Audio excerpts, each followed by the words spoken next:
लेकिन पता नहीं क्या मेरी जमीन की तो ढंग से सिंचाई भी नहीं हुई है। लगता है मेरे खेत में बारिश कम हुई है।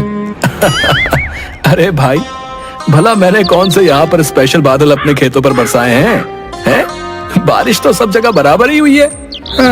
रहने दो, तुम देख नहीं रहे हो है?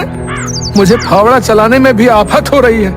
कितनी सख्त है मेरी जमीन, और खुद देखो आधा खेत खोद दिया तुमने है? प्यारे भाई, हम दोनों सुबह साथ में खेत में आए थे, तब से मैं खेत में लगातार लगा हुआ हूँ, और तुम कभी मुझे देख रहे हो, कभी आराम में लग जाते हो। शिकायत छोड़ो, काम करो। अरे जाओ जाओ, बड़े आए नसीहत देने वाले हैं। मेरी तो किस्मत ही फूटी हुई है। सुबह सुबह बिल्ली जो रास्ता काट गई थी। शाम को खेत से वापस लौटते वक्त, भाई आजा, साइकिल पर बैठ जा, साथ में घर पहुंच जाएंगे। अब इतना बोल ही रहे हो तो चलो छोड़ दो घर तक। सुखीराम और दुखीराम दोनों एक साथ खेतों के बीचों बीच से साइकिल पर घर की तरफ आ रहे होते हैं। अरे भाई, कौन कहता है कि सुख के वक्त दुख नहीं होता और दुख के वक्त सुख? सुख दुख दोनों साथ में आ रहे हैं। उनकी बात सुनकर सुखीराम साइकिल कनुआ की दुकान के पास रोककर कहता है, अरे कनुआ भाई, मेरे भाई का नाम दुखीराम है, पर वो हमेशा प्रसन्न चित्त ही रहता है, समझे?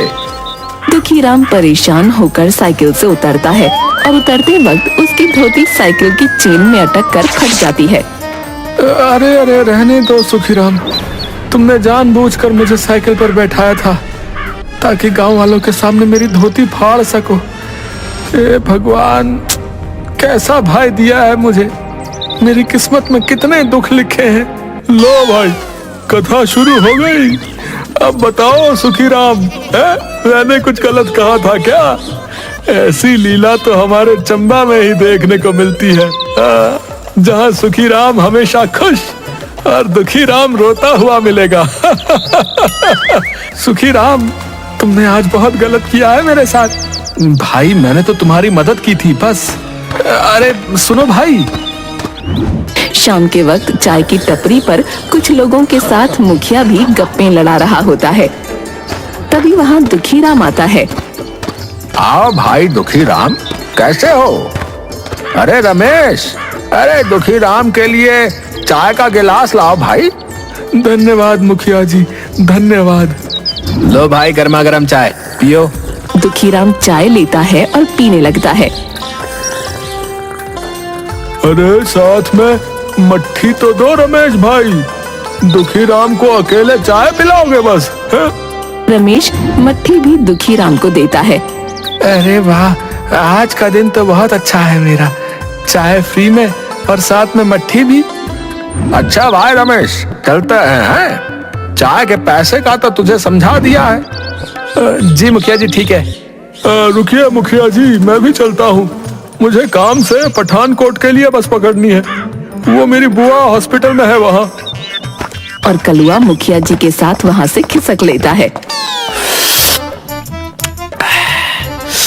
अरे रमेश भाई, क्या मस्त चाय बनाई है आपने। मजा आ गया। अच्छा रमेश भाई, चलता हूँ, है जरा मुझे काम से जाना है। हाँ भाई, काम से सबको ही जाना है। तुम्हारा टोटल 90 रुपए हो गया, 3 चाय और 3 मट्ठी। हैं? क्या बोल रहे हो रमेश भाई? मुझे तो चाय मुखिया जी ने पिलाई है ना। खाक मुखिया जी ने पिलाई है।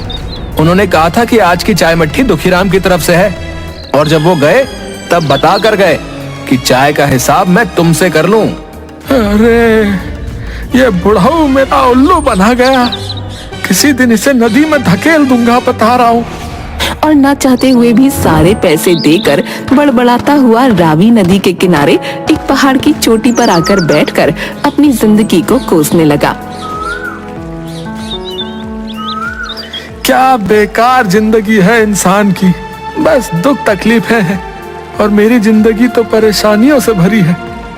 धिक्कार है मुझे इस जिंदगी पर।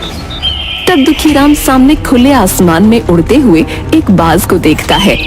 और देखते ही देखते वो बाज आसमान से नीचे जमीन पर डुबकी लगाते हुए अपने